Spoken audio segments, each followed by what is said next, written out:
Combien d'autres morts, combien d'autres malheurs, combien d'injustices.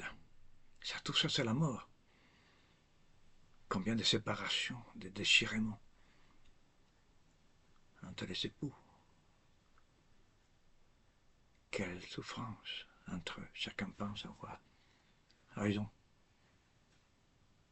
C'est notre problème quand du mariage. Entre les époux qui se déchirent.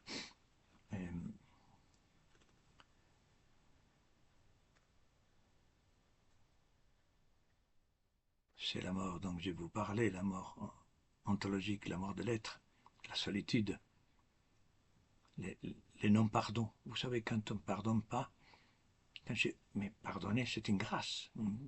On dit il y a un cheminement de pardon. Oui, c'est vrai. Et avec l'aide de Dieu, parce que pardonner, ça veut dire vaincre la mort. Il n'y a que le Christ qui a vaincu la mort. La résurrection de Christ, c'est nous ne savons pas le pardon de Dieu par sa mort. La réponse à mon péché, au mal que j'ai fait dans ma vie, ce n'est pas sa mort, c'est sa résurrection. Le pardon, c'est là. Il est venu, Jésus-Christ a dit la paix pour vous. Il ne dit pas à Pierre, Pierre, qu'est-ce que tu as fait là? Pierre qui l'a trahi comme un sale personnage, comme Judas. Il a dit 3 fois à une petite servante, mais je ne connais pas cet homme. Je ne sais pas de quoi vous parlez, de quoi tu parles. Son ami Jésus. C'est pour ça que Pierre pleure amèrement et reconnaît son péché. Mais il ne pouvait pas s'accepter, il ne pouvait pas. Quand nous faisons une grosse faute, quelque chose de grave, nous ne pouvons pas accepter. Il y a des gens qui se suicident après. Il y a des gens qui se suicident. Parce qu'accepter qu'on est coupable, on ne peut pas. Ça veut dire qu'on est mauvais. Ça veut dire que Dieu n'existe pas. Et que si Dieu n'existait pas, rien n'existait. Alors, et donc, c'est de cette mort dont je parle. Hein, et que la souffrance, c'est une mort, la souffrance. Comme le mot sacrifice aussi, faire un sacrifice. Les chrétiens se rappelaient toujours à prier et faire des sacrifices. La petite Thérèse faisait 100 sacrifices par jour quand elle était toute petite. Après, il a diminué. 100, il les comptait. Sacrifice, ça veut dire mourir, ça veut dire un sacrifice d'une bête. Une bête à l'époque, hein, après le Christ. Parce qu'on croit que la vie a vaincu la mort. Parce que Jésus-Christ a vaincu la mort. Voilà. Alors, donc la mort, comment peut-on légiférer avec cette légèreté et s'approprier la place de Dieu? Alors, donc, j'ai dit, c'est les carrosses, le cimetière est loin, on voit pas la mort. Aux États-Unis, ça se fait toujours, même en France, on arrange bien les morts. On les peint, il a des véritables chefs d'œuvre, tellement qu'on dirait qu'il est vivant. Quel mensonge! Non, il est mort. Tant que nous n'acceptions pas les faits, nous ne pouvons pas trouver la vérité. Non, je souffre vraiment. Je peux accepter que je souffre vraiment et que j'étais injustement traité. Ah non, c'est rien. Non, non, c'est pas rien. Jésus-Christ n'est pas mort pour rien. La mort de Christ, la faute, la compréhension n'est pas l'amour. Hein. C'est une manière de... Oui, c'est bien, je comprends. Mais c'est pas encore l'amour. Pas encore. Peut-être un chemin vers l'amour. Je comprends ce garçon. Oui, je comprends, mais je peux ne pas l'aimer. Voilà, nous parlerons de l'amour. Traditionnellement, dans l'Église catholique, on parle des 3 anges. La maladie, la vieillesse et la mort. 3 anges qui viennent nous rappeler notre condition mortelle. La maladie, c'est la mort. Il y a des personnes qui ne sont même pas chrétiens, qui sont un courage. Je les admire avec tout mon être. Courage. encourager la maladie. Ils supportent des années, des années, des années.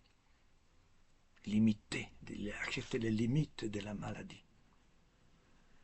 La solitude de la maladie, la solitude de la souffrance. Vous savez, la souffrance, personne ne peut partager ta souffrance de ton âme. Oui, quelqu'un, Dieu. Ah, ça change tout. Quand tu peux pleurer devant quelqu'un qui t'écoute et qui te comprend, qui t'écoute et qui est là. Le problème, comme disait Sainte Faustine, ce n'est pas c'est pas que Dieu n'est pas là, on dit on ne voit pas Dieu. C'est pas qu'on ne voit pas Dieu. Dieu est là, mais oui, on ne le voit pas, mais il est là. Il est là, mais on ne le voit pas, mais il est là. C'est autre chose quand on peut pleurer devant quelqu'un. Voilà. La maladie, les longues maladies.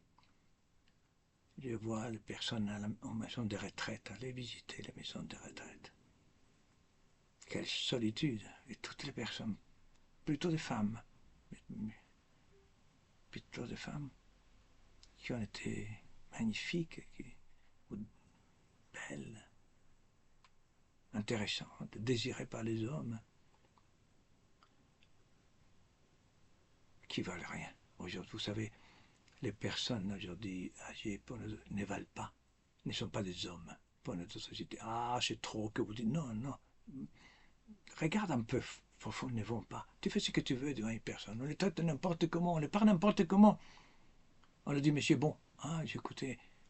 Ah oui, c'est bon, monsieur. Mais comment parle-t-on comme ça? Ah oui, l'âgé. Il ne comprend pas comment petit. Non, non. Là, nous sommes, voilà, personnes âgées sacrées. Parlerons encore des personnes âgées. C'est une... Ah, la vieillesse. La vieillesse. Les personnes qui attendent. Il y a une... Vous savez, quand dans une maison de retraite à raconter quelqu'un, il y avait 50 personnes. Parfois, ils sont tous ensemble. Ils ne se parlaient pas.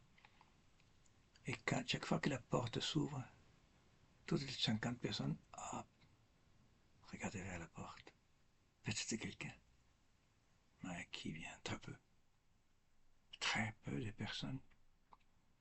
Un jour, j'ai parlé à une personne âgée, je me souviens, ils étaient en train de, au repas, un tout petit peu avant les repas, ils étaient comme des tables à côté. J'ai dit quelque chose, et l'autre disait, il a dit que, et l'autre, il a dit que, il a dit que. Toutes les personnes regardent ces visiteurs.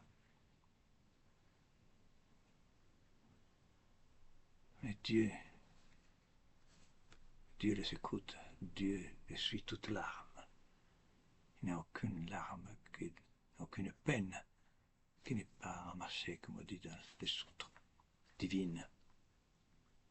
Dieu compte toutes nos souffrances. Même vos cheveux sont comptés, dit le Christ. Rien, même une feuille qui tombe. Aucune angoisse, aucune solitude. Dieu te paiera tout ça. Dieu te donnera l'envers, ce que tu n'as pas reçu, comme Lazare. Et la mort, voilà l'autre ange, la maladie, la vieillesse et la mort qui vient nous visiter. Les chrétiens l'appellent Dei Natalis, le jour de la naissance, la mort. Il laisse patrie. Saint Augustin, il a des paroles fantastiques sur la cité, les deux cités.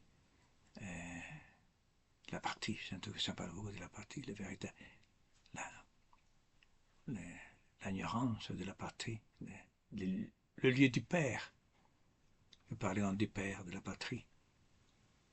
Voilà, je vous souhaite de très bonnes choses.